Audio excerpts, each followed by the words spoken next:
नमस्कार। आज आपण अगदी झटपट आणि कुरकुरीत अशी कोथिंबीरची वडी करणार आहोत। करायची पद्धत खूपच सोपी आहे आणि वडी तर बघत आहात किती कुरकुरीत झाली आहे। तर त्यासाठी आपल्याला हिरवी मिरची आणि लसूण ह्याचं आपल्याला वाटण करून घ्यायचं आहे।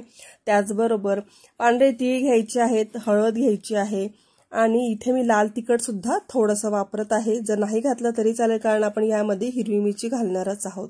त्याचबरोबर धने आणि जिरेची पावडर, मीठ चवीनुसार घेतलेलं आहे। तांदळाचं पीठ एक पाव कप आणि डाळीचं पीठ 1 कप घेतलेलं आहे।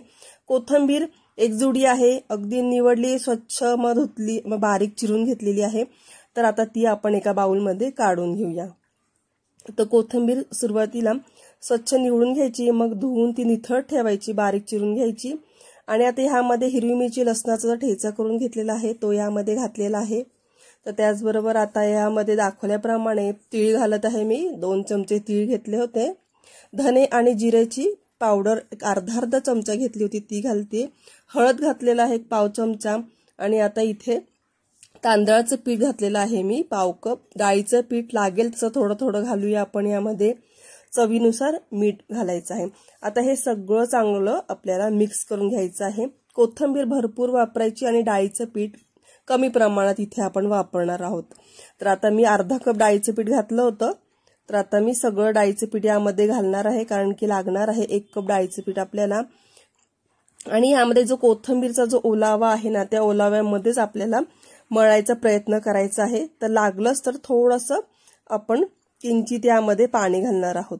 तर आता मी सगळं 1 कप डाळीचं पीठ यामध्ये टाकलेलं आहे। छान मिक्स करून घेऊया। हाताने सुरुवातीला असं चोळून चोळून घ्यायचं आहे, त्यातलं ओलाव्यामध्येच मळायचा प्रयत्न करायचा आहे। तर अगदी थोडंसं मी आता इथे घालत आहे पाणी, हातात घेऊन असं थोडंसं घातलेलं आहे आणि आता आपण छानपैकी पीठ मळतो तसं हे मळून घ्यायचं आहे। खूप पातळ करायचं नाहीये।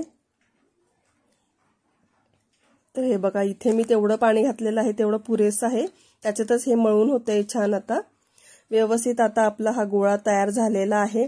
तर आता इथे मी एक प्लेट घेतलेली आहे, चाळणी आहे ही, त्याला सगळीकडे व्यवस्थित तेल लावून घ्यायचं आहे। तर आता आपण हे जी वाफवून घेणार आहोत वडी, त्यासाठी इथे मी हे चाळणी घेतलेली आहे, त्याला छानपैकी सगळीकडे तेल लावून घेतले आणि त्यामध्ये आता जे आपण कोथिंबीरचं जे मिश्रण केलेलं आहे ते आता व्यवस्थित सगळं थापून घ्यायचं आहे। तर माझी चाळणी मोठी आहे, त्यामध्ये आरामशीर सगळं मावते। सुरुवातीला मी बघितलं किती मावते, तर त्यामध्ये मी सगळंच घालत आहे एकसाथ। सगळंच आपले वडी एकदाच मस्तपैकी वाफून निघणार आहे। तर तुम्ही जास्त प्रमाणात करत असाल तर 2 ठिकाणी वेगवेगळ्या ठिकाणी वाफवायला ठेवा। तर आता ह्यावरनं मी थोडेसे पांढरे तीळ वरनं टाकते, म्हणजे ते तळल्यावर अगदी छान दिसतात। नाही टाकलेच तुम्ही तरी सुद्धा चालेल कारण की आपण आतमध्ये तीळ घातलेलेच आहेत मळताना।